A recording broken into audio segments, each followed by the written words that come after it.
Hello, and thank you all for joining us today for this event hosted as part of the 2023 IMF World Bank Group Civil Society Policy Forum. My name is Maureen Height, Assistant Director of Communications and Outreach at the Boston University Global Development Policy Center, and I will be moderating today's session on debt sustainability and the cost of climate inaction. This event is co-sponsored by the Boston University Global Development Policy Center, the Climate and Community Project of Debt Justice, the Global Alliance for a Green New Deal, the Heinrich Böll Foundation, the International Trade Union Confederation, LatinDad, Recourse, the Center for Sustainable Finance at SOAS University of London, and the World Resources Institute.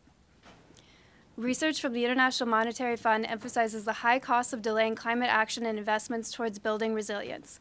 With 2/3 of low-income countries already in or at high risk of debt distress, however, such investments are increasingly out of reach, particularly for climate-vulnerable developing countries. Balancing climate investment needs with the cost of delaying action has implications for assessing long-term debt sustainability, and is further complicated by the fact that debt is often the only option for countries to pay for loss and damage following a climate disaster. Today we are joined by an expert panel to discuss the IMF's role in adapting debt sustainability assessments to reflect the cost of climate inaction and incorporate equity considerations accordingly.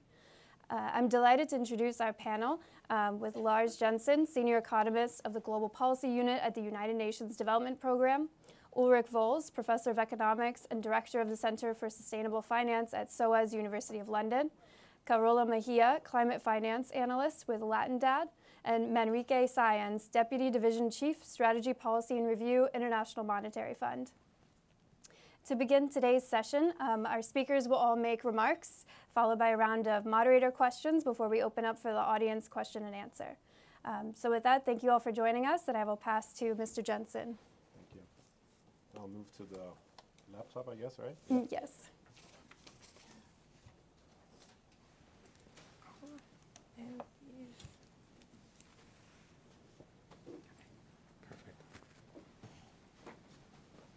Okay, thank you. I'll make a short presentation about UNDP's, some of UNDP's work on debt and the debt crisis. First slide here. We see that the debt problems across developing economies, broadly categorized as low and middle income countries, have intensified sharply the past few years on top of a worsening trend. If we look at the situation today, we have a case where 17 developing economies have bond spreads that are higher than 10 percentage points over similar maturity U.S. Treasuries. And this is up from 5 countries in the last quarter of 2019. Effectively, that means that 17 countries are now shut out of international bond markets. We have a situation where 27 developing economies are either rated at substantial risk, extremely speculative, or default. That's below a B3 credit rating of Moody's or B- credit rating of S&P and Fitch. This is up from 10 countries at the beginning of 2020. We also have the IMF reporting that close to 60% of all of the poorest economies, the LIC DSA economies, are now either in or at high risk of debt distress, and that's almost a doubling since 2015. The next slide here. Although one should be careful, of course, comparing measures such as debt sustainability analysis, credit ratings, and bond spreads, if we do anyway put together all the countries that are either in or high risk of debt distress that have a credit rating below B- or B3, plus the countries that have bond spreads trading at higher than 10 percentage points, we find that about 52 economies are currently struggling with severe debt problems. 23 of these economies are in sub-Saharan Africa, which makes up the largest subgroup. These economies are relatively small economies, small developing frontier economies. If we look at their total share of the global economy, they make up about 2.5% of global GDP. They do, however, make up 15% of the global population, almost 1/3 of people living in extreme poverty, and more than 50% of the top 50 most climate vulnerable countries in the world. So this is a graph from the recently published Finance for Sustainable Development report from the chapter on debt and debt sustainability. Here we are looking at how many countries, low and middle income countries, are paying more than 20% of their annual revenue in external debt service. And we see that this level is back to levels that were last seen at the beginning of the heavily indebted poor countries initiative back in the mid-late 90s. So right now we have a total number of 25 low and middle income countries that are estimated to spend more than 20% of their annual revenue on servicing external debt. That's the figure to the left. If we only look at the least developed countries and the low income countries, these account for 20 of these countries. This graph shows a similar story. This is sub-Saharan Africa, and on the left side, we're looking at the external public debt stock and total debt service as percentage of export earnings and primary income. And we see that even though the stock compared to export earnings is not back at levels as seen at the beginning in the starting years of HIPC, we see that debt service levels are back or even have surpassed the levels that we last saw at the beginning of HIPC. So we've had a number of international responses to this unfolding debt crisis. We had the debt service suspension initiative. Then we had the 650 billion SDR allocation, and right now we have the common framework for debt treatments. And so far, progress has been really slow in helping these countries manage their debt problems. We've seen that from the cases signed up under the common framework. Countries, they fear rating downgrades from signing up. It's an uncertain process and an uncertain outcome. It can potentially be very politically and economically costly, as the process can drag out for a long time. And the main culprit here is a very complex creditor landscape that has made restructuring very difficult and prolonged. So the final point I'm going to make before handing over to the next panelist is that granting these countries, these 52 or so countries, a comprehensive debt relief would be relatively inexpensive because most of these economies are small economies. If you take, for instance, a simple 30% haircut as an example on the stock of external public and publicly guaranteed debt for 44 of these economies, of the 52 economies where we have data, this comes to about $191 billion, or a little more than 1 year of total ODA, if you want to compare it to something. And if that haircut was granted, that would result in debt savings of $142 billion, or about 80% over the following 8 years. And if you take out the economies with relatively larger debt stocks, so your Argentina, Ukraine, and Lebanon from the 52, it would cost about $133 billion, and savings would be $109 billion over the next 8 years. So that's the point here, being that, you know, alleviating the debt problems in these countries from an international perspective is not very costly, should not be very costly. Thank you.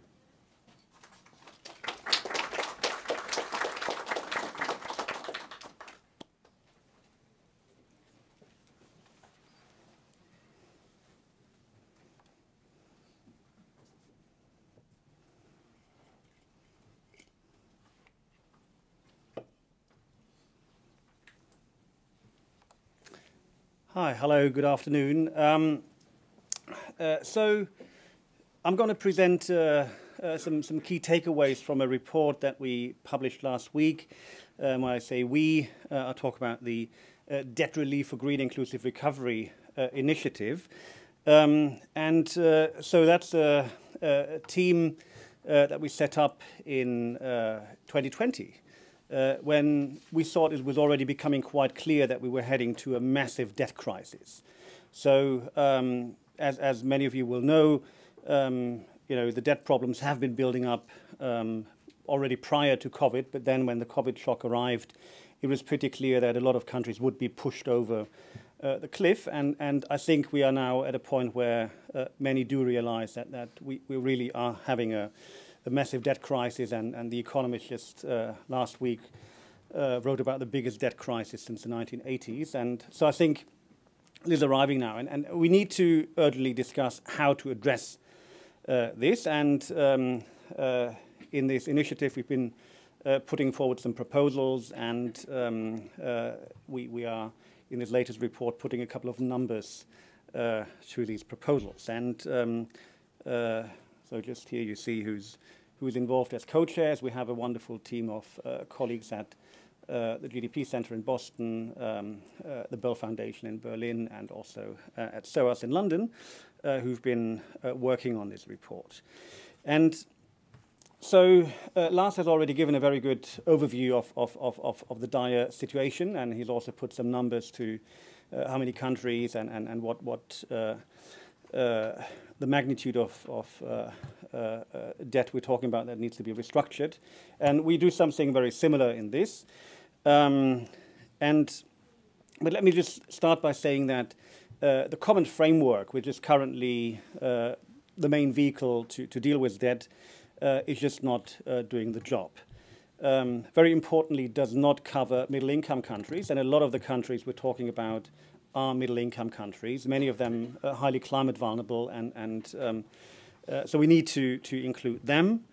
Another big problem with the common framework is that it doesn't really properly bring the private creditors to the table, and I'll show some numbers later on how important they are in this. So we need to talk about how to get private creditors involved. And then secondly, certainly, the common framework basically blends out the massive climate crisis that most of these countries are already in. And when we talk about debt relief, we shouldn't be talking just about debt relief to get countries just to a point so they can continue serving the debt, but debt relief really should be used as a means to put countries on a sustainable development pathway. So we need to look at how to combine or kind of link debt relief with the climate and indeed the SDG agendas. And so we've also done number crunching, and we've looked at a set of countries that in some of the previous work of UNDP and also the IMF have been identified as being highly climate vulnerable, already in distress. So we look at 61 countries, and I'll show them in a moment.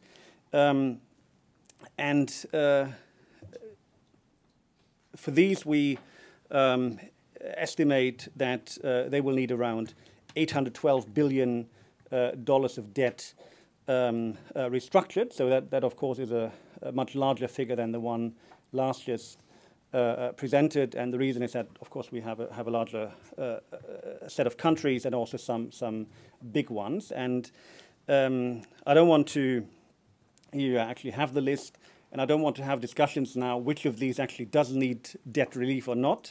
That's not the main point.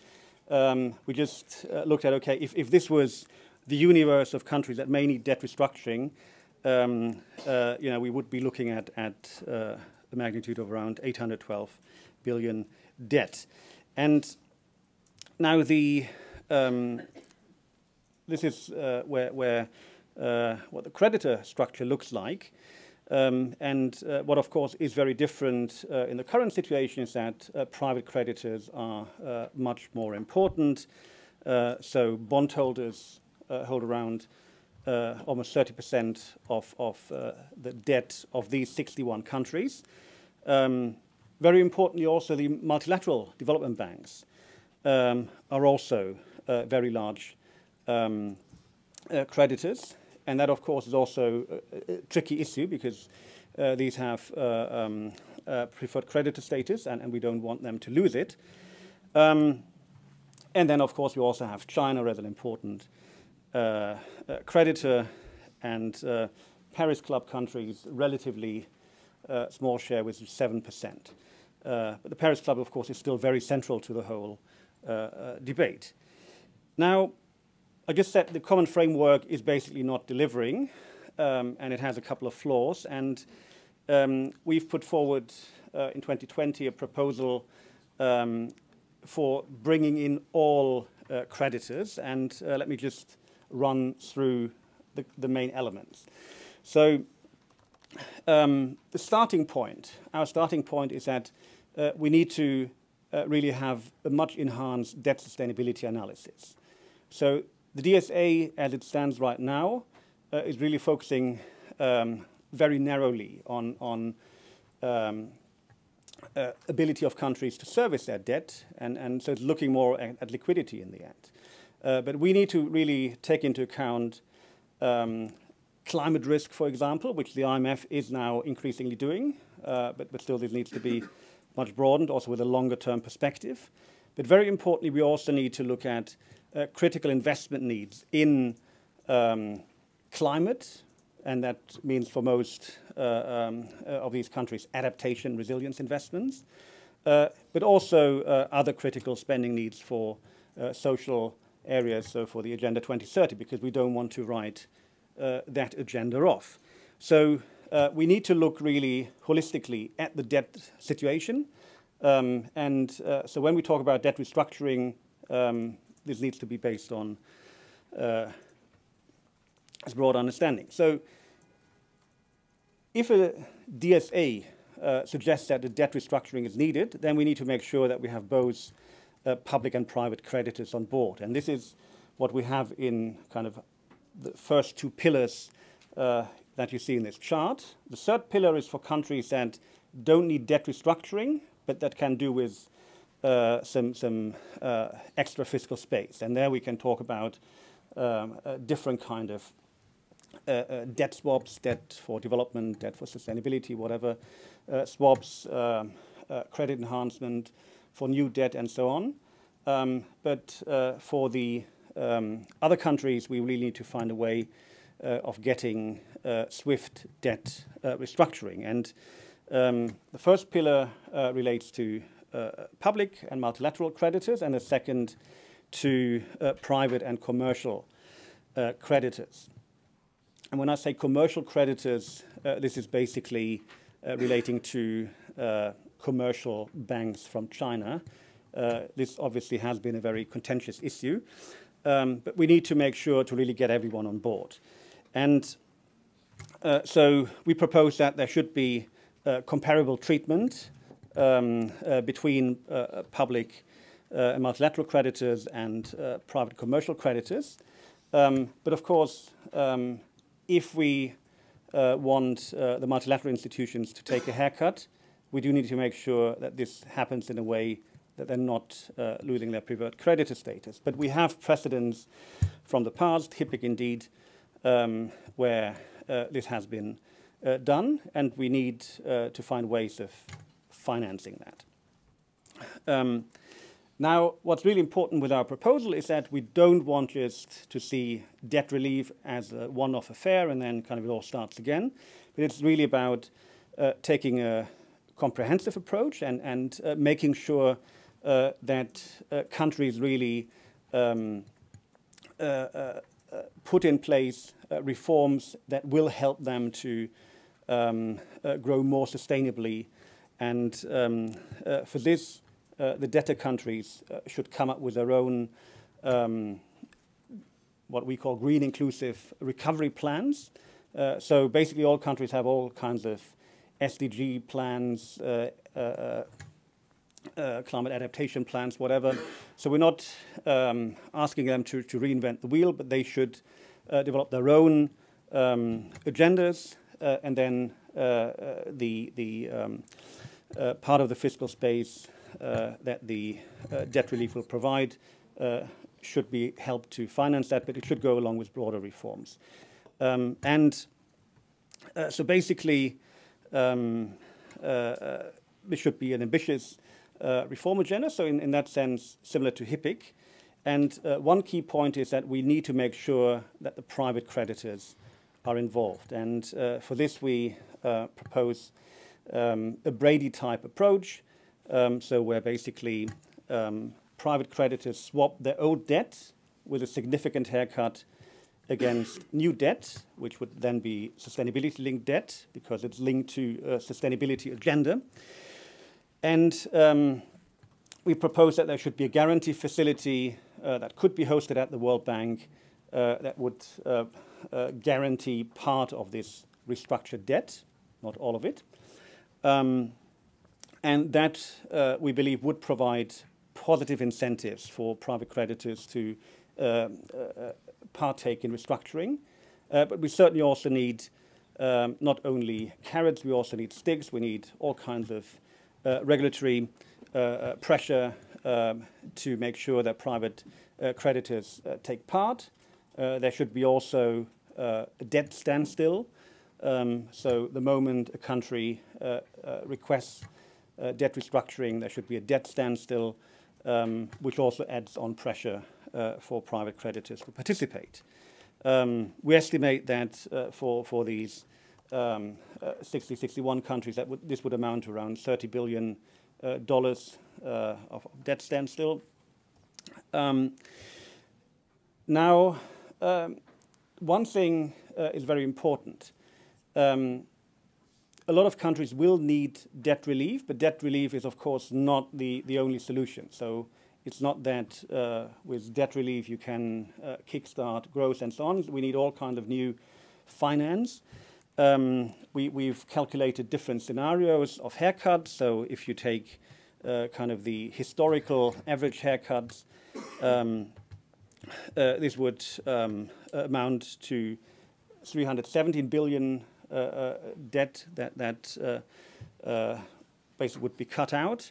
But if we take account of critical spending needs for the SDG agenda, the haircut would need to be larger. So that would add another 203 billion to the haircut.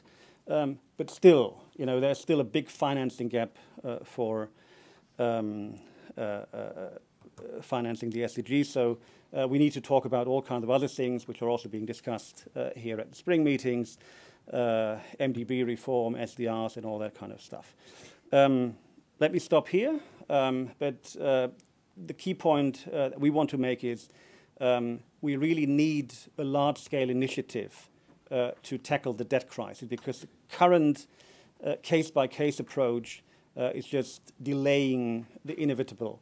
And this was supposed to be the decade of action, and we just can't afford to have you know, these very slow common framework debt restructurings we're seeing now, which are really discouraging countries from seeking debt relief. And economic history is very clear in that doing too little too late is really very harmful for development, and we really should not do that again. Thank you.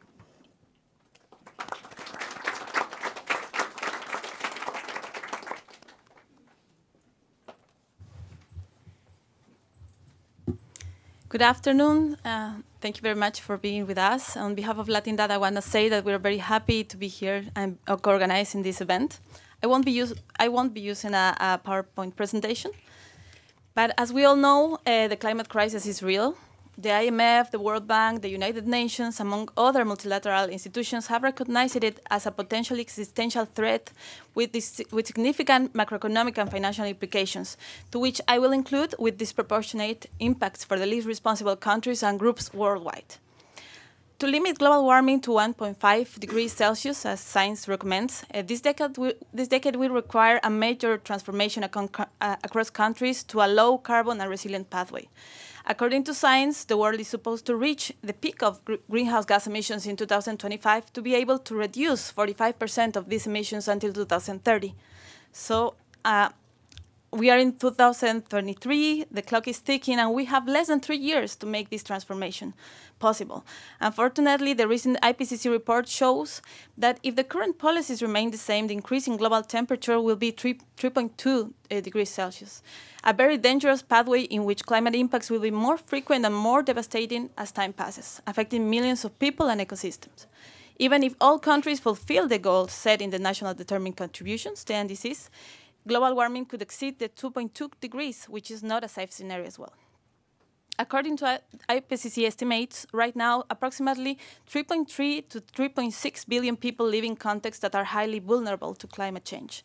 These people live mostly in global south countries, like mine, Bolivia, in Latin America, which ironically are the least responsible for this global problem. For example, Latin America and the Caribbean as a region is responsible only for 11% of the greenhouse gas emissions that cause the climate crisis. But we are highly vulnerable to its effects, and we are suffering the growing impacts of extreme climate events such as hurricanes, especially in Central America and the Caribbean, floods like the ones happening in Peru in the last weeks, heat waves, wildfires in the south, that in countries like mine are affecting many people and depleting millions of hectares of forest and biodiversity every year. We are also experiencing the effects of slow progress impacts. Some of them are irreversible, such as glacier retreats, prolonged droughts, the increase in sea levels, biodiversity loss, but also the spread of diseases like malaria and dengue, among others. These events put people's life, ecosystems, water, and food security at risk, causing migration and representing billions of dollars in economic losses and damages that, due to the lack of national fiscal resources, must be covered with debt. And as the previous speakers were saying, debt has increased a lot since the pandemic in the world and Latin America as well.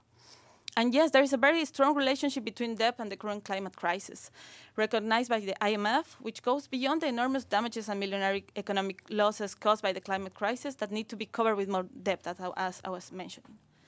Especially in the absence of an operative fund for loss and damages, and the lack of access to sufficient grant-based climate finance to recover from these extreme climate events and natural disasters, which is even worse for middle-income countries. This relationship is very clear if we consider other four fundamental factors. For example, a great debt service implies fewer fiscal resources to invest in climate mitigation and adaptation, to recover after catastrophes, and less money to invest in other sectors aligned with the 2030 agenda, being the most vulnerable groups who suffer the most.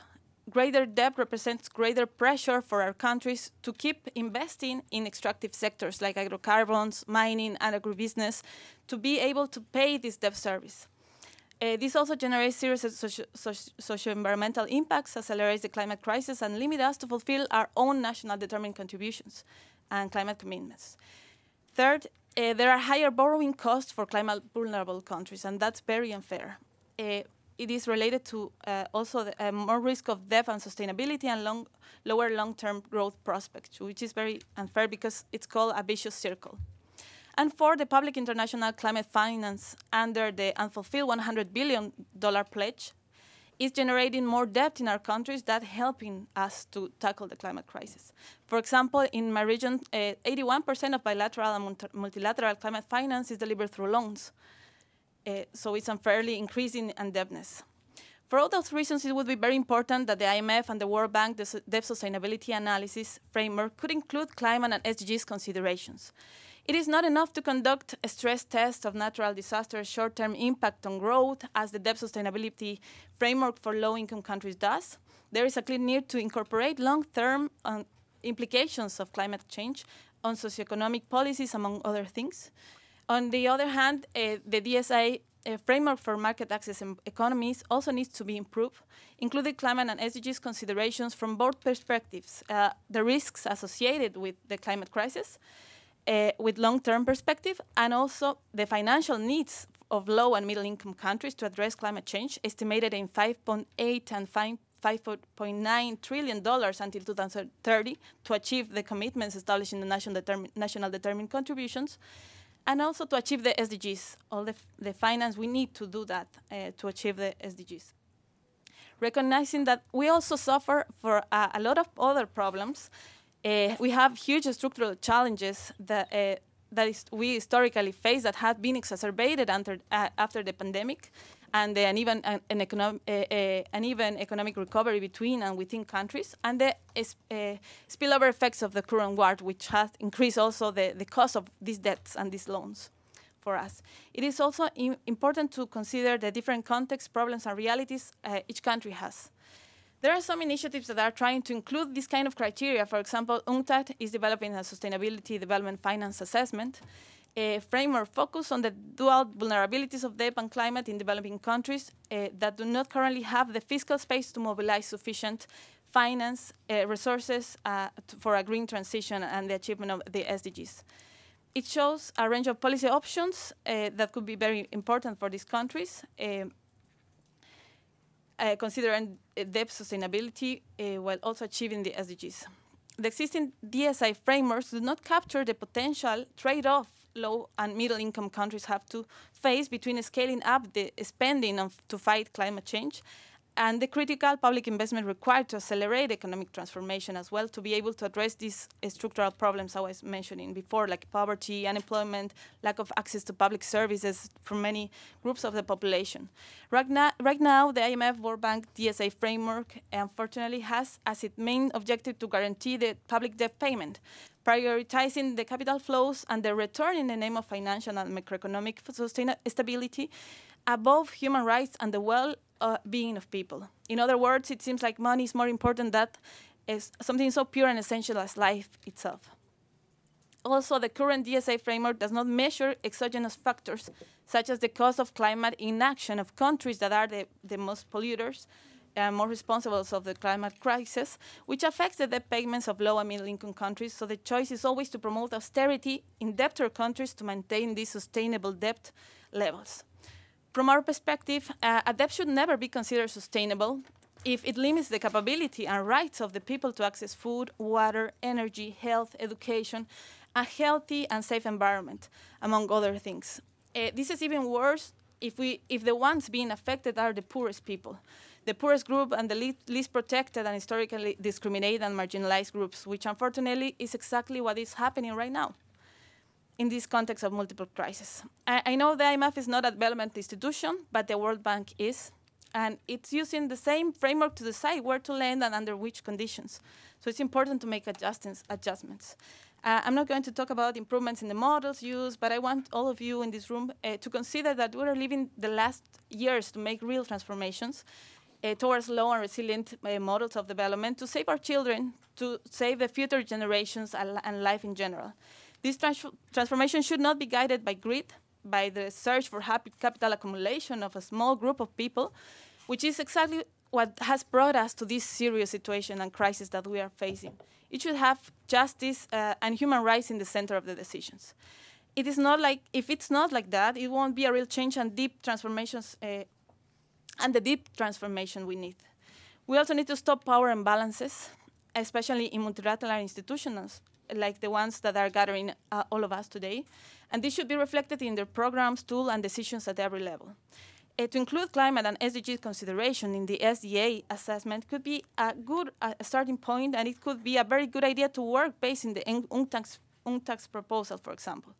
Other civil society organizations, for example, Debt Justice, Jubilee Germany, have also developed some assessments regarding debt that could be also useful. The process this year brings a good opportunity to do that, so I really hope it is well used, and because the future of millions of people depend on that. And thank you very much.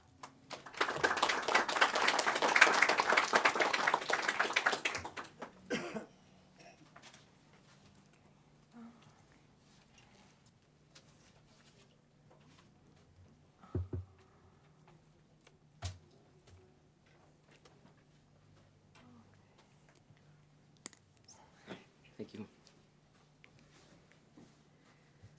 Good afternoon. So I think, I want to run you through the new framework, or a part of the new framework for debt sustainability assessments that the IMF has developed.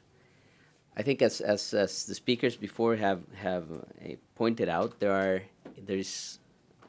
think there's lots to improve, right, and to catch up with in terms of our tools, But so I wanted to, run this one through this forum, and see what you think. We can think together about how to improve this. You can see the difficulties around it.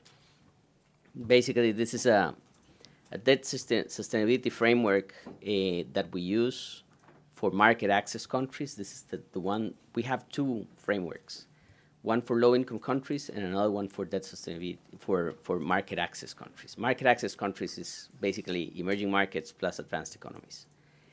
And so every 5 or 7 years, we review these frameworks and we update them, right? And this is done in a sort of, we do first the low-income country, then comes the market access country, and we go like this. And so the latest review we have is from the market access country. And this one includes some additional features that can allow us to incorporate some of the impact of climate change.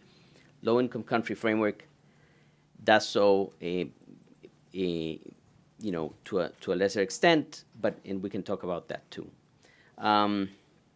So let me go ahead and just so when we talk about debt sustainability, in general terms, the way we define it is as we say that public debt is sustainable when we can stabilize the debt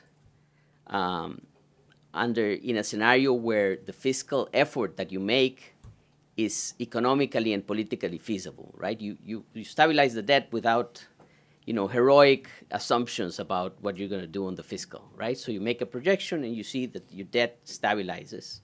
And it stabilizes with an effort on the fiscal side and with an impact on growth that does not basically tank the economy, right? So you have a potential growth that is acceptable.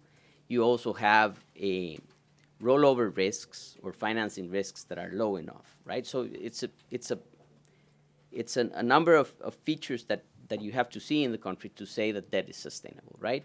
But generally what we say is, okay, you make a good projection that is realistic, right? And you see that your debt to GDP ratio stabilizes over the medium term, say. We normally use 5 years, and now you're going to jump to me because you're going to say, climate change is, 5 years, it doesn't capture any of this, and so you will see that we're trying to get to a longer horizon. But so this is the concept, and so I wanted to go through this definition because basically then I'm going to focus on how we project the debt to GDP ratio, which is what we need to stabilize over the horizon, right? We're going to talk a bit about the gross financing needs, which is another measure which tells us what are the risks, the financing risks that we will have, right? Depending on how much we have to amortize in debt in the next few years, right? And what our deficit is, then we will be on a tougher spot in terms of finding that financing, right? And, both the debt to GDP ratio, as I will show, and the gross financing needs are impacted by climate change, right? And our responses to it also impact that sustainability because if you need to make public investments, you need to find the financing for that. So let me just go over some basics. So when we think about how debt is impacted by natural disasters and by climate change, what we say is, in terms of the debt to GDP ratio that we want to stabilize over time, there are several key drivers that we look at. How do we project this debt going forward? And so this debt is going to depend on what is our fiscal deficit, right? And here I divide the fiscal deficit into two. One is the primary deficit, which is the expenditures excluding interest minus revenues, right? And then I have the interest component and so the higher primary deficit is, the steeper the debt increase is. The higher the real interest rates are, the steeper the debt increase. If you have lower real GDP growth, because we're looking at the ratio of debt over GDP, if the denominator grows more slowly, then you have your debt over GDP grows more steeply, right? You grow less. Just because of the denominator, you have a higher debt to GDP, but also in a slower economy, it's harder to collect taxes and so on, and it affects then the primary deficit, raises the primary deficit too. So growth is very important there too.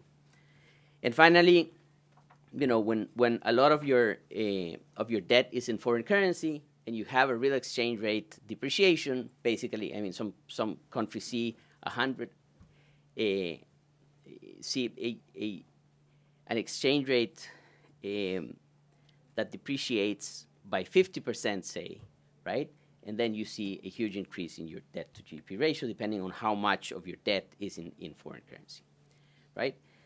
So all these are key drivers of the debt to GDP ratio. And so what I want to bring your attention to is just the fact that natural disasters and climate change have a direct impact. Say you don't want to invest anything in mitigating climate change or in adapting to it, right?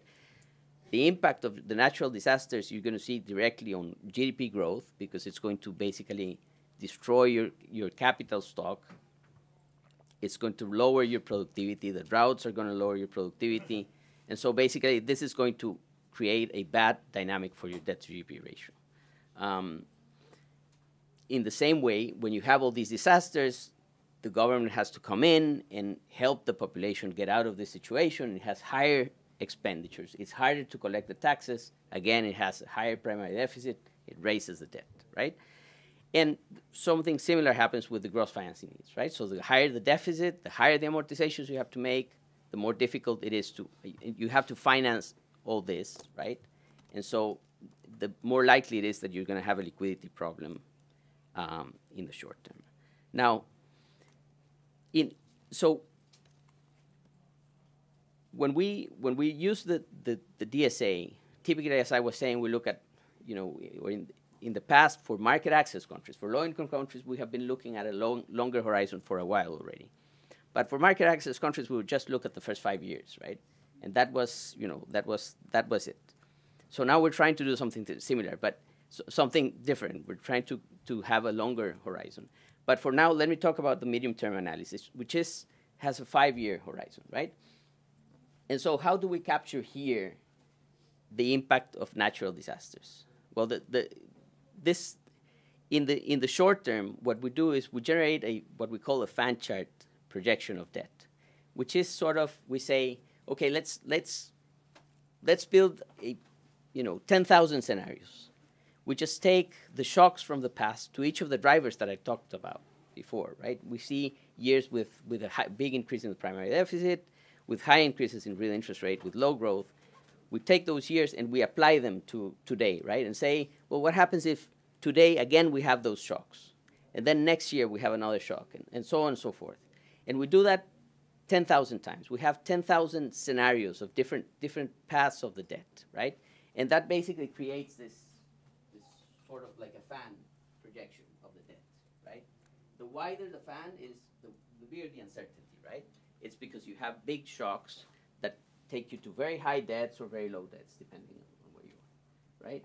And so basically what we see is that if you have had lots of natural disasters in the past, right, then with this methodology, we would be recreating these natural disasters in the future. We would be assuming that these shocks to growth and to primary deficit repeat in the future. And that's going to give you a wider fan chart, but it's also going to give you likely a central projection that is probably going to look Mr. Sides, could you stick with the microphone? Sorry. Thank you. I got, okay. Okay, then again. All right, so thanks. And so what we look at in this fan chart basically is we measure, we take out an index of risk. We say this index of risk is going to be a function of how wide the fan chart is. So that's how uncertain things are. For example, if you have a lot of natural disasters in the past, then we expect them in the future.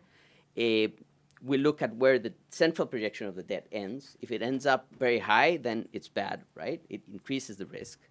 And we look at the probability that debt does not stabilize. So there are lots of paths there where debt stabilizes, but some of them don't, right? And so we look at what proportion of these paths does not stabilize, right? And so the bigger that proportion is, the worse the risk is. Okay.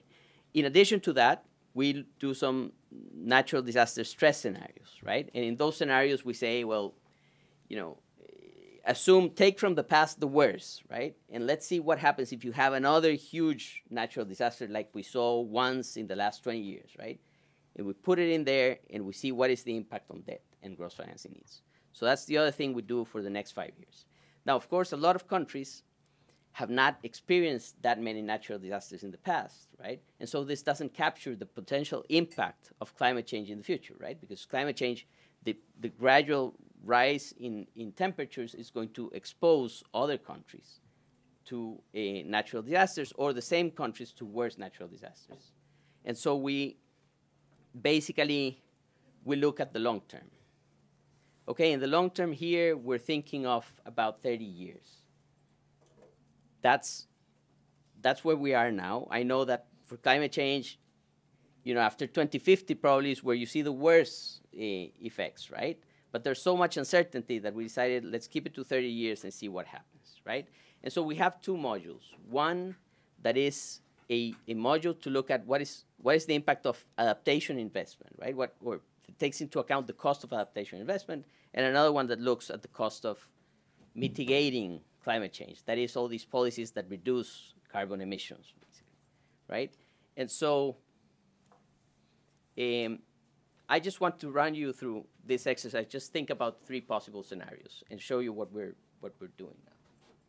So in that chart you have 2020 through 2050, basically. That's our horizon, 30 years, right? And typically we were looking at the first 5 years only, right? So the first thing we need to do is extend our projections 25 more years, right, to the future, projecting the debt drivers that I was talking about and so on. For this, we could have a first scenario where we say,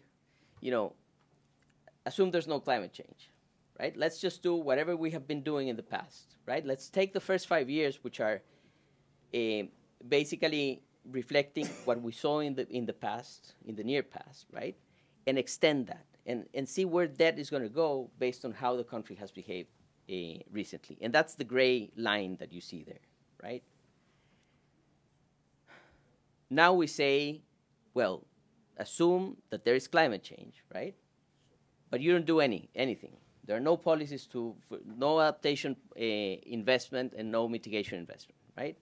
And so basically here I have made this up, right? But conceptually, the red line shows you the impact of more frequent natural disasters and so on growth and on primary deficit, right? And on real exchange rate, which is going to cause your debt to GDP ratio to increase over time significantly, right? So you have this exponential increase, right? And that's the cost of inaction, right?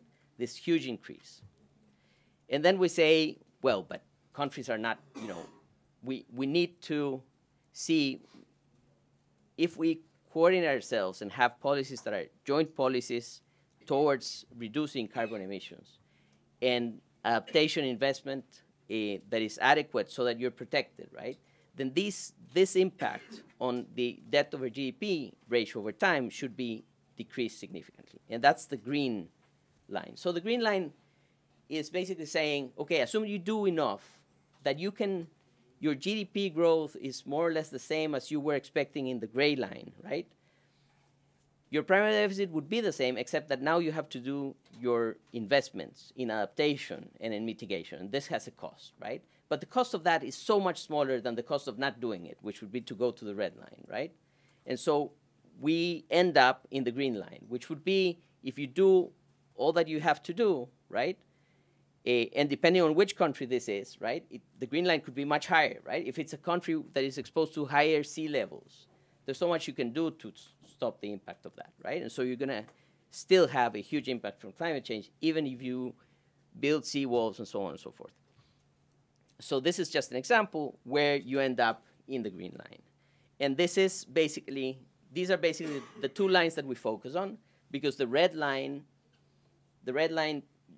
who knows where we're going to be, right, if things go wrong with climate change. And I think it's very important to emphasize the cost of inaction, but at the same time, we don't want to be subject to, to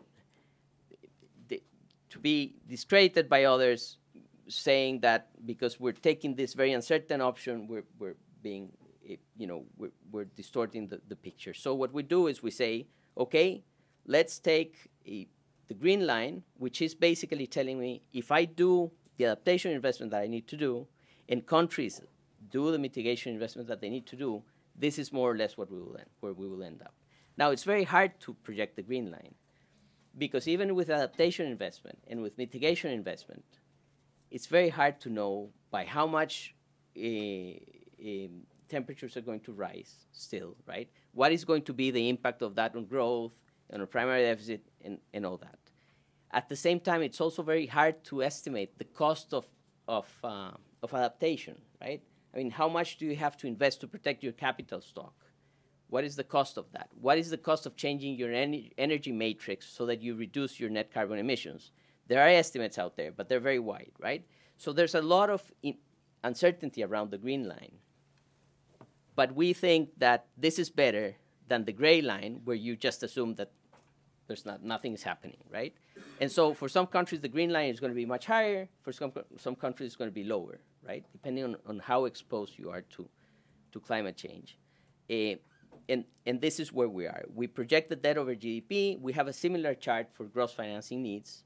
And that gives us a sense of, okay, once we take into account these costs, right, what is the impact on debt over GDP? And for example, if a country needs this debt restructuring, right, then we take the green line and say, okay, let's take into account that this country already has an investment need in adaptation, right? And so that the debt relief that we calculate, the debt relief envelope that is needed for this country to get out of this debt distress situation, needs to take into account that this country has certain adaptation needs that will need to be included. So let me stop here and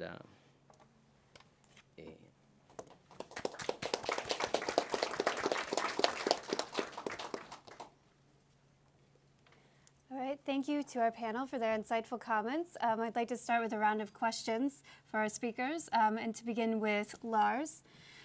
So amid rising debt levels and increasingly catastrophic climate events, is achieving the UN 2030 Sustainable Development Goals still possible?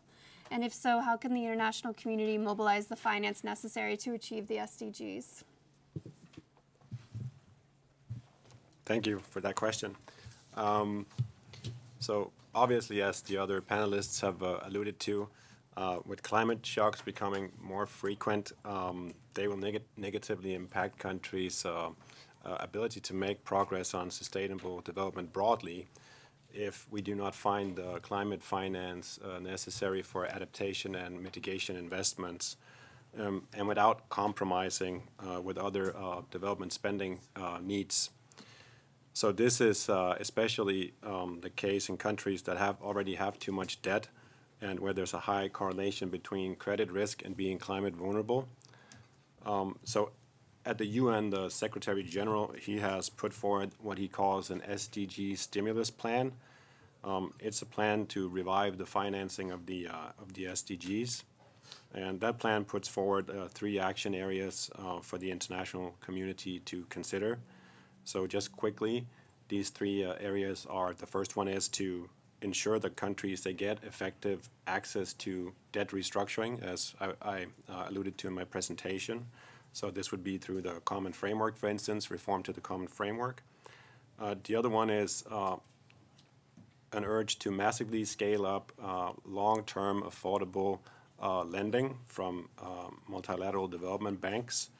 This can be done by providing more paid-in capital. There's also been proposals on how to leverage SDRs as hybrid capital for MDBs. And the final point, the final action area, is to better ensure that countries have access to liquidity in times of crisis and shocks. And we've already seen how this has played out during these couple of last years with the SDRs, the IMF's RST, the food shock windows, and also the COP27 discussions about a fund for loss and damages. So these are the sort of the three action points. Thank you. And Carola, civil society actors like Latin Dad have been active in highlighting the interwoven impacts of climate and the debt crises. Could you talk to us about some of the social impacts of indebtedness as compounded by climate crisis? Yes, Maureen, thanks. As I mentioned in my presentation, the least polluting countries are the ones receiving most of the impacts of climate change, and also paying unfairly high interest rates for the debts they acquire. Unfortunately, after the pandemic, debt levels have increased a lot, especially in the global south. For example, in Latin America in 2021, it reached 71.8% of the GDP, exceeding 100% in some Caribbean countries. External debt services in Latin America is the highest among emerging and developing economies as a percentage of exports of goods and services. So many Latin American countries right now are paying more to debt service than on public health, education, social security, and climate action. According to a recent report from Action Aid published today, at the global level, 93% of the most climate vulnerable countries are in debt distress, or at a significant risk of debt distress. So we can see that this vicious circle that I was mentioning between debt and climate is real. Being historically discriminated and marginalized groups, the ones that are most affected, like women, indigenous communities, rural farmers, poor families, the elderly, among other groups, who suffer the most, considering that the governments prioritize debt service payment at any cost. So they have less money to invest in these sectors, in climate mitigation, adaptation, and to recover from extreme climate events. Usually when debts are high and they have to do some fiscal adjustments, they do that in these sectors that are the ones that see major fiscal adjustments and receive less resources: health, education, environment. So also at high levels of debt, as I was mentioning, global south countries are pushed and pressured to invest more in extractive sectors, and this causes a lot of socio-environmental impacts for indigenous communities living in these territories. So that's another impact of these two problems. Thank you, Maureen. Thank you. And Mr. Sayans, so given the cost of climate inaction, to what extent have the fund's efforts to address debt distress also incorporated climate change and resilience? So as I was saying, one of the features that we are starting to incorporate is when we do debt sustainability assessments, we take into account this long-term risk from climate change, right? And the extent to which this is taken into account is, it has to be brought in with the rest of the information, but there's quite, now there at least you can look at the impact there based on some estimates and then use judgment to bring that into your assessment. Now, when we have countries that need debt restructuring, in our guidance note now for the use of the DSA and what we say is, when coming up with the debt relief envelope that is needed, right, which is normally the fund comes in when there's a program with a country that needs debt restructuring. The fund does not go and get involved in the negotiation between the debtor and the creditor. It normally just goes in there and sees, okay, what is the size of debt relief that this country needs, and makes an estimate. And then the debtor and the creditors get together and see how this debt relief will be distributed across creditors and so on, right? And to what extent they can reach that. But what we do now is, in our guidance note, we have that the cost of adaptation has to be taken into account when calculating this debt relief, right? So you calculate, you basically, you make sure that the debt relief envelope is enough that you will be able to finance this investment in adaptation and still be sustainable, right, after that relief comes in, right? And so that is a way in which we are reacting to this. The other thing is that even if countries don't yet have a debt restructuring needed, right, the fact that we incorporate these factors into the analysis means that we keep them from getting into a situation where you have so limited fiscal space that you have to decide between investing in adaptation and getting in other basic needs of the population, right? So you make sure you have enough fiscal space if you attend to the problems early enough that you're not found in this situation, right? And so that's the other way in which these debt sustainability assessments help.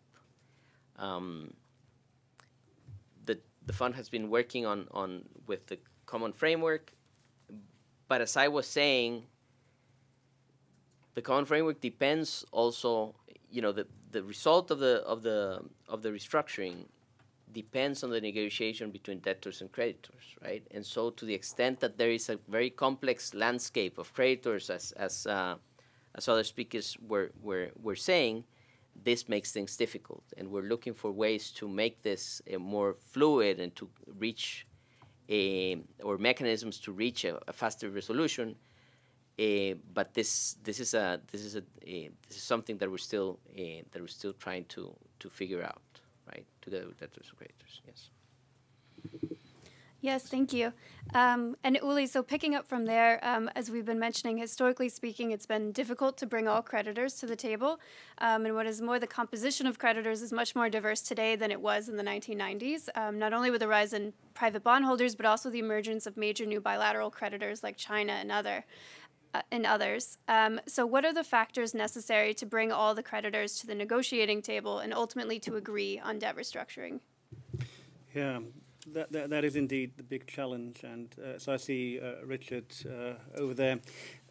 Of course, we should have really a sovereign debt restructuring mechanism, and so this, is a goal that we should be working towards. But we also have to see that right now we don't have this. We have the common framework, and that's what's basically there, and so we need to make sure that we reform that. And the common framework needs to basically include sufficient incentives, both positive and negatives, to make sure that private creditors participate. So carrots and sticks. And I did mention that in our proposal we have a guarantee fund that would provide credit enhancement for debt that is restructured. And that's very much the Brady bond approach that worked pretty decently to solve the Latin American debt crisis. And so that's kind of the carrot part, but we do need pressure, so we need debt standstill as soon as a government requires debt restructuring. We need regulatory measures, so there are very few jurisdictions where the majority of private debt which is governing the majority of private debt. I think we need that pressure, and just hoping for private creditors to step forward is not enough. And what also is important is currently this case-by-case approach is putting debtor countries very much in a disadvantage, because they're supposed to negotiate without having huge resources and so on. And so we need a much more systematic approach, because we do have, as I think most of us will agree, a large number of countries that will need some kind of debt restructuring. Of course, we still need to look at the specific case, the 61 country or so that we looked at. We're not saying they all need immediate debt restructuring. We need these enhanced DSAs. And I do want to give credit to the IMF to kind of take a much broader approach. I actually think there was some input that some of us made to that did maybe help a little bit. But I would still argue that this is a start. This needs to, and you're right to point at the technical challenges. But just one final comment, and that is, the parallel discussion we're having here is about mobilizing private capital and so on. And we just have to be very clear. You know, if we have these debt crises, we're not going to mobilize any private capital, at least not going to any of these countries. And so countries really need to have a clean balance sheet so that they can invest in growth and development. And in current circumstances, you know, we're just not going to get any private capital flowing in these countries. Right now, indeed, we have a lot of capital flowing out. So we can't talk about, you know, all this climate finance and so on, and there's a lot of things to be said about blended finance anyway, but not tackling the debt crisis is basically meaning we can write off the SDGs and much of the Paris agenda for a large number of countries. And I know that was a question that we put to Lars. Thank you. And yes, Lars, so picking up on the G20 common framework there, in October 2022, the UNDP put out a study with recommendations on how to break the inertia under the G20 common framework. Can you tell us a bit about those recommendations? Sure. So we had like 5 points on the common framework in the publication we did. And the first point is that we believe that the common framework should expand its eligibility to cover all middle-income countries. And we also believe that payments to creditors should be suspended during the debt restructuring. And there's also recently been proposals suggesting that payments to holdout creditors could be or should be suspended during the entire duration of the IMF program that often accompanies a debt restructuring, sort of as an incentive for creditors to join the conversation and do their part. Second point is that, as Mr. Saenz already explained to us with the revised DSAs, it's important to ensure that DSAs are grounded in realistic assumptions about government's ability to mobilize additional resources and also cut spending. This includes, of course, climate-related spending. And also, it's important that DSAs take into account these the vulnerability to external shocks, which will only grow in frequency with the climate crisis. The third point is that we believe that, also as Mr. Volz has alluded to, we believe that private creditors should be incentivized to join through credit enhancement, through value recovery instruments, buyback funds, a combination of instruments applied during the Brady Plan and also the HIPIC initiative.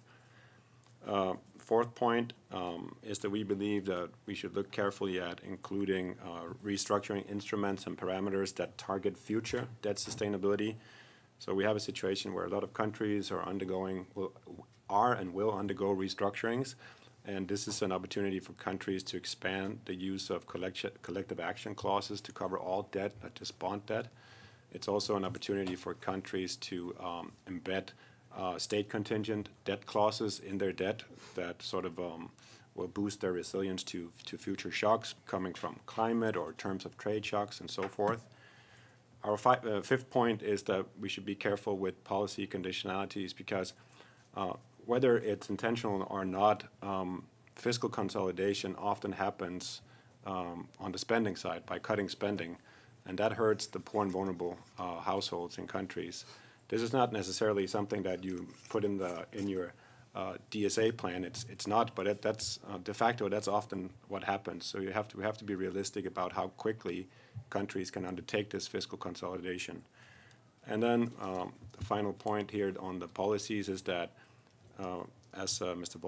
Boltz already explained, we believe that this might be a good moment to consider a bigger debt for climate initiative, so something akin to the HIPIC initiative, but with climate as the development priority. Thanks. Great, thank you. And Uli, so thinking also of climate-vulnerable middle-income countries, such as Dominica and Pakistan, for example, what resources should be made available to middle-income countries facing the costs of debt distress and climate inaction? Again, there's no simple answer. So, as I mentioned before, debt restructuring has to be one part of a broader agenda. And so when we talk about climate finance, then of course we also need to talk about loss and damage. We're not going to solve everything through debt restructuring. We need a lot of new finance, and one thing that I think we should be looking at is, for example, everyone loves to talk about SDRs, but actually moving away from general SDR issuances, but having targeted SDR issuances. So, if you have a country facing some external, kind of a climate shock or whatever, you could have a targeted SDR issuance.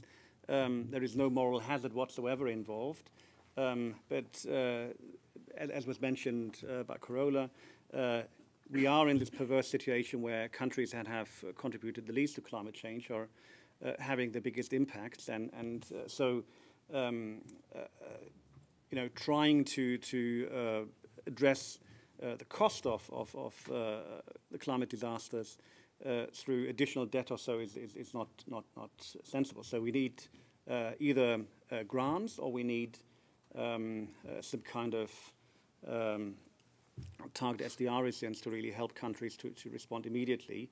But yeah, so then we have this kind of huge, big, broad climate finance agenda on top. Great, thank you. And Carola, I'm curious about what you see as being maybe some of the major or clearest opportunities for policy change this year. Well, first, I want to say that I completely agree with what they have proposed, especially this big initiative to tackle debt and the climate crisis from a comprehensive perspective. I see three moments and processes that are going to be very important this year. As the IMF was announcing, the review of the DSA framework this year is, of course, a major opportunity to improve these assessments and include climate and SDG considerations and prioritize human rights and life above profit and macroeconomic stability. I will also support what Mr. Bowles was already mentioning, targeted SDR allocation, but this time we need to allocate SDRs with different distribution criteria, focusing more on the countries that are the ones that need most help, and not as it happened in 2021. Another important process is the World Bank roadmap, in which the interlink between climate and debt should be recognized in order to prioritize concessional finance for the countries that are suffering from the impacts of these multiple crises. And it will be very important to include middle-income countries as well as part of this initiative and special treatments. It would be important also to include the state contingency instruments and to start thinking about some debt relief options from multilateral institutions because, for example, in Latin America, they are very important creditors as well. Finally, this year, we have important events, initiatives, and processes that are pushing for an international architecture reform and transformation. For example, the Summit for a New Global Financial Pact in June in Paris, the Bridgetown Initiative, which should be strategic spaces to discuss about these opportunities, tools, and proposals to tackle these two crises immediately, as soon as possible. Towards the United Nations meetings in September and also towards the COP28 in November. And that could allow us to find comprehensive solutions to this crisis with a special focus on the most vulnerable countries and groups. Thank you so much. So we'd love to open it up to hear questions from the audience. So when I call on you, you could say your name, affiliation, and speak into the microphone so that our colleagues on Zoom can hear you. So to start, the gentleman in front of me. Thank you. Raul Gallegos from Morgan Stanley. I had a question for Mr. Bowles. I was wondering, when you talk about appropriate types of restructuring that go beyond simply making debt payments sustainable over time, what sort of examples of specific countries would you like to highlight as to, restructurings that are more aligned with what you have in mind? Go ahead. Well, I don't have any specific examples, but I do have one very specific example, and that's the HIPIC initiative. Which was in a way a break from previous debt restructurings, because that looked a bit more holistically at not only how can you get countries back on the feet, but how can you also make sure that poverty issues are being addressed and so on. So it's very much about, in a way, linked to the broadening the DSA agenda. So if we have a narrow DSA which does not look at critical spending needs for climate adaptation, also mitigation, social spending, then obviously the haircut that you'll get with this kind of analysis will be much smaller. So for me, getting the DSA right is really critical.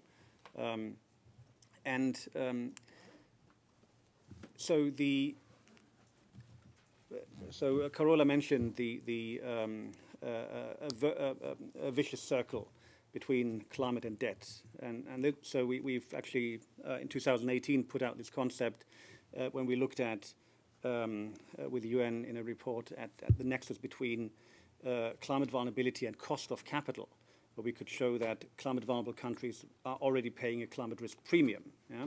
And so if you don't sufficiently account for these climate vulnerabilities, you're just not getting this analysis right. And so you need to properly account for not just risk, but exactly kind of the direction that Emmanuel was highlighting, the spending needs. And the difference between Emmanuel and me is probably that I see the spending needs a little bit broad, well, not a little bit, but much broader, because the investment needs to really climate-proof economies are large, very large, and probably much larger than the figures that are fed in right now.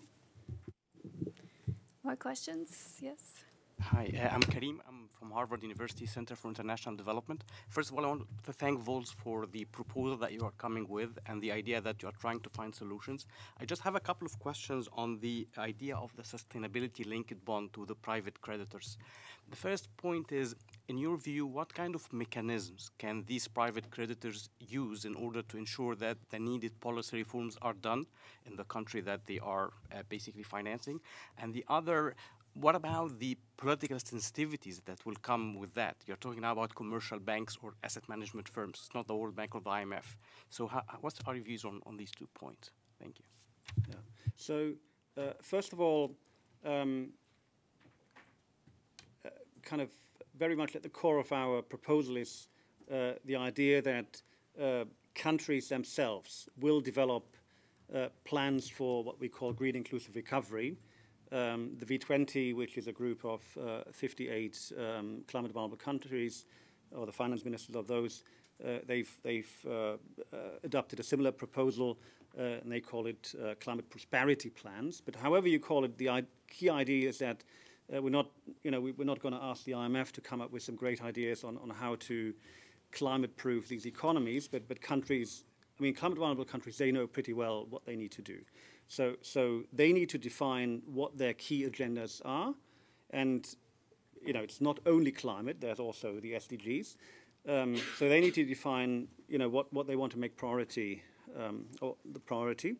And then, of course, you need to have defined KPIs that are verifiable and so on. There's been a lot of work on that, including at the World Bank, but also elsewhere. And then you can use these KPIs to measure progress and so on. And so I did mention that we have this guarantee fund, which would provide partial credit enhancement for the restructured debt. There are mechanisms how you can make sure that countries actually stick to their plans. So I don't want to bore you too much, but we had the idea of having an escrow fund. So in case countries renege from their envisaged green inclusive recovery strategies, part of the payments that originally would go into a fund for spending on that would go into an escrow account. And so, there's all kinds of mechanisms how you can try to make this all credible. What I think is most important we're actually not very, we're not too focused on every little detail that we've put forward in our various reports needs to be adopted. It's more the general idea. So we need to have some kind of mechanism that really helps countries back on their feet, and we can also make use of the fact that everyone's now crazy about sustainable debt instruments, and in the process of debt restructuring, we can create these instruments. They come with a partial credit enhancement, so they will be attractive assets, and that's the great carrot that we put out there. But we also do want to have some sticks.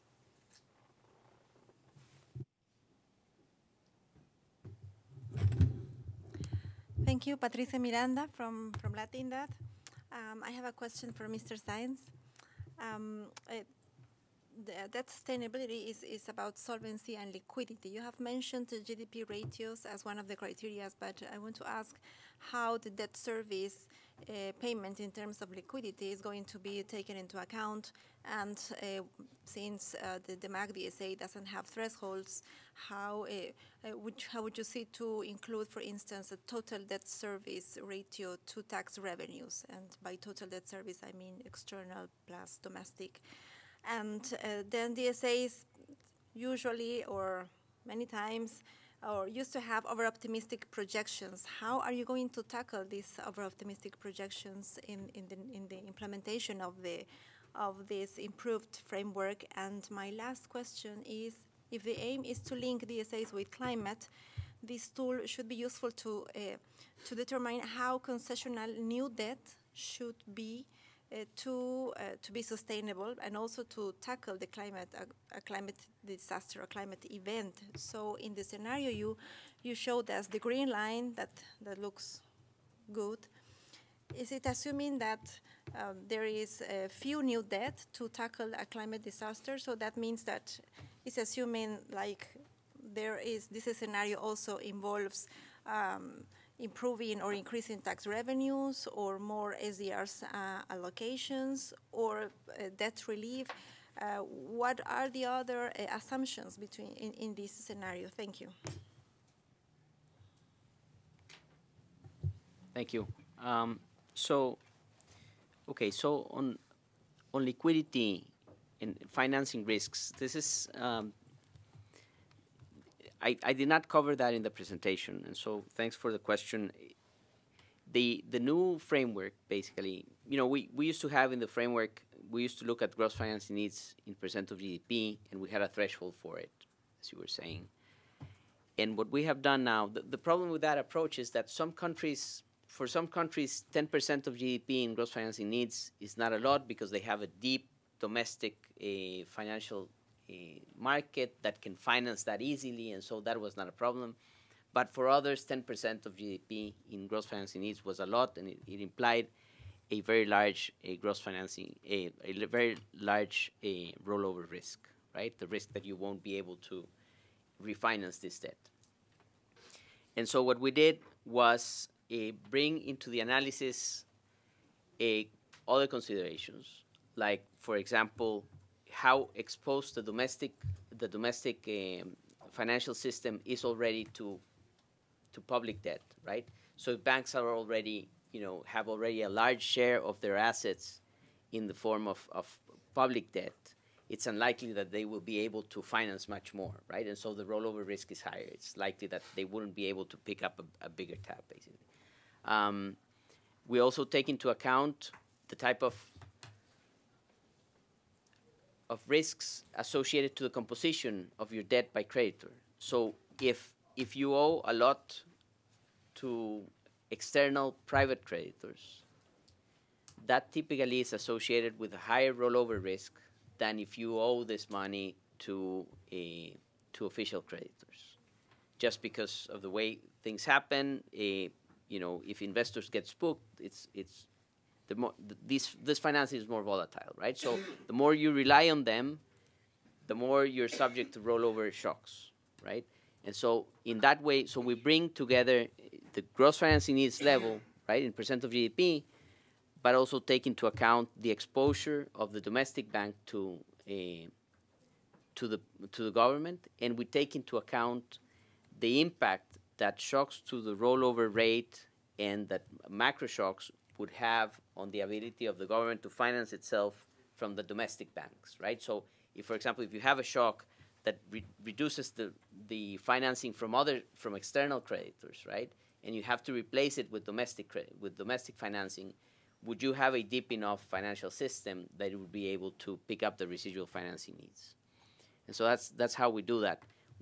And there is a threshold for that. It's just that it's a threshold for the full index, basically. And so that's the way. On realism, that's a huge issue. I agree.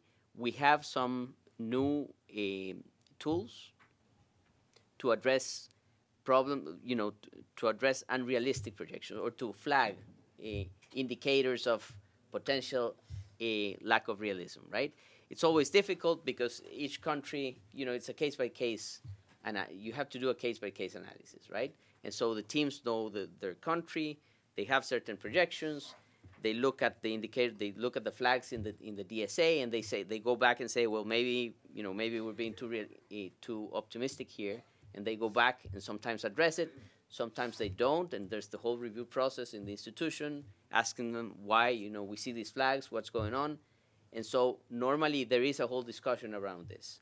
And finally, the green line looked good.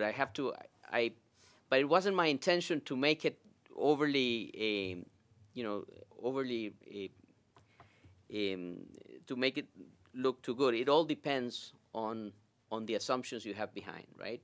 So it all depends on, you may do your adaptation investment, but still be subject to huge shocks. Or you may have a very large cost of financing, right? And so when you do this adaptation investment, you end up with a line that is very steep because basically this generates additional interest that is going to put you into trouble, even though you're doing you have done the adaptation investment that you needed to do, so you're protected from natural disasters to a certain degree, but you have a cost that you have to address, right? And this of course, there are mechanisms as Ulrich was mentioning that that lower your cost of financing in some way, or that brings in financing from the private sector and at a cheaper cost, then that's going to help your debt dynamics for sure, and that will be taken into account in the analysis, right? But it all depends on the situation. It could be that what I had there, it all depends what you assume in that green line, right? If you have a lot of grants, then it's great, right? But it could be that it just tells you, look, the green line is super steep, you're going to need something else. And it's going to be it's going to make it clear that these countries, for sustainability, need more than that, right? They need to have either a higher grant component or a different source of financing that is not as costly.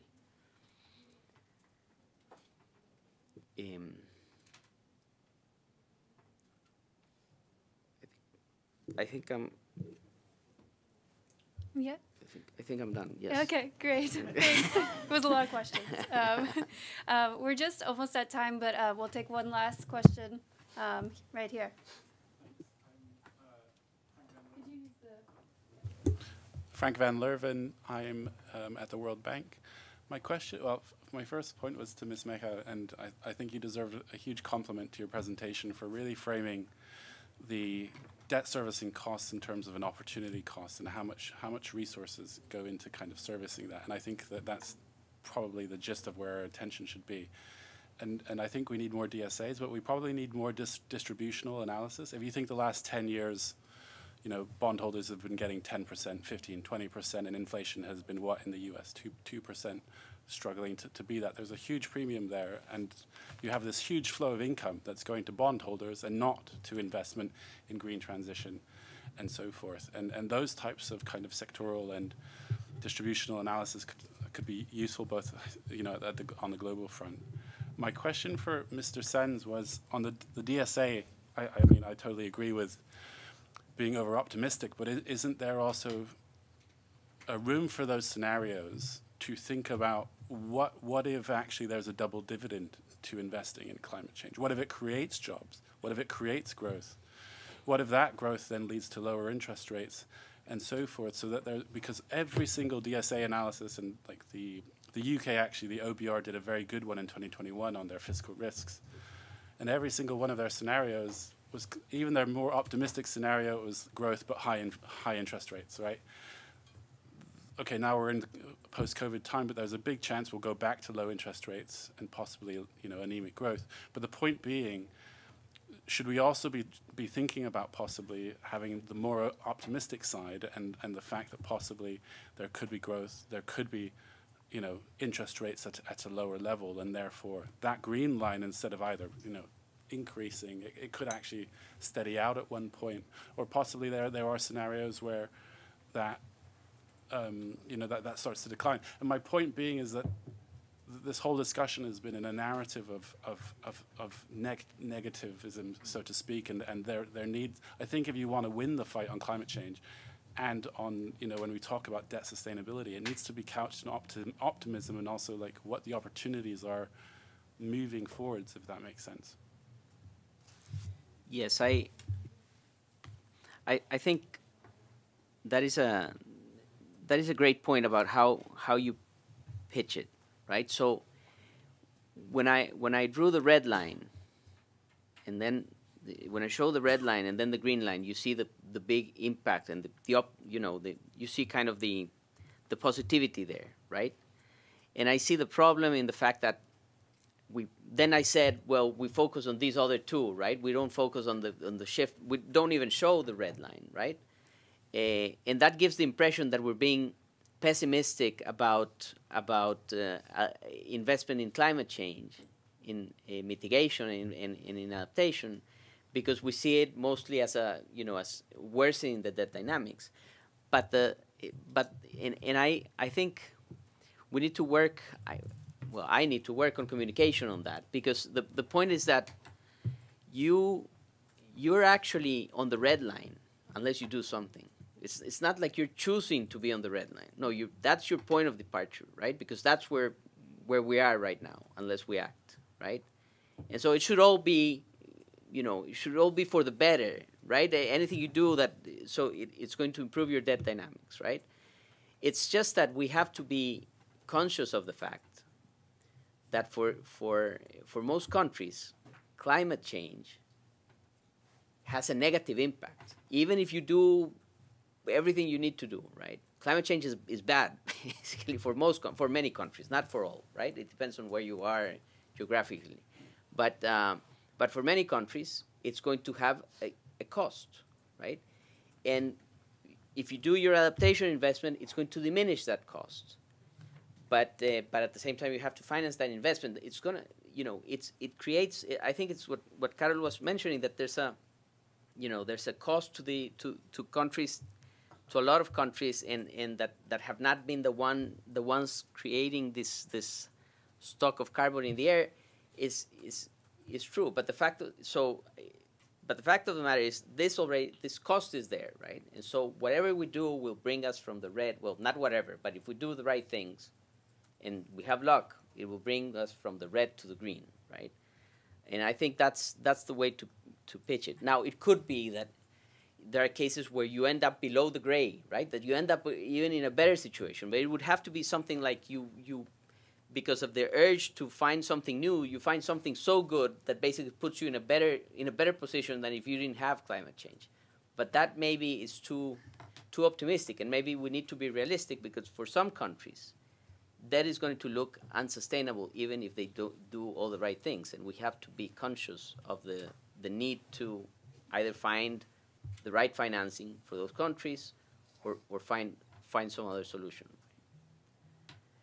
So that's... Maureen kindly granted me 1 minute to also chip in.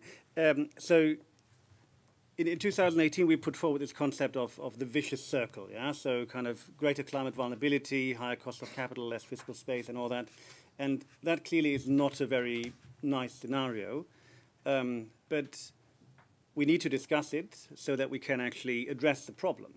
And so that's why we need to talk about all this gloomy stuff. But there is indeed an upside. And so we argued, okay, we need to invest massively in climate resilience, adaptation, and so on, to set off a virtuous circle. And I very much believe that we can do that. And you know, this discussion about addressing debt crisis and using it as a way of really channeling more investment into resilience and adaptation and also other critical areas. This should create a positive cycle. And again, debt relief alone will not do. We need all kinds of additional financing sources. But I'm very much convinced that if we can really climate-proof countries, then kind of we should be able to bring down cost of capital, enable more investment, and so on. So I do remain, at the end of the day, optimistic, and we do have to indeed remain optimistic despite a very, very, very gloomy situation right now. But I think we just have a very short time frame to move that, because a lot of countries are already in very precarious situations regarding climate vulnerability, and that's why this debt restructuring for many is so urgent. And the traditional approach of kind of, you know, waiting until the situation has gotten so bad, that would be a total disaster, even worse than in the past. Sorry, that was now again negative, but Maureen can say something positive to you. Yes, I'll try. Well, we are at the end of our time here, so I just want to say thank you to our panelists, our speakers, to all of you who joined us today, and to the IMF for hosting this session of the Civil Society Policy Forum. So thank you very much, and if you have more questions, please feel free to get in touch with any of our speakers or the co-organizers. Thank you.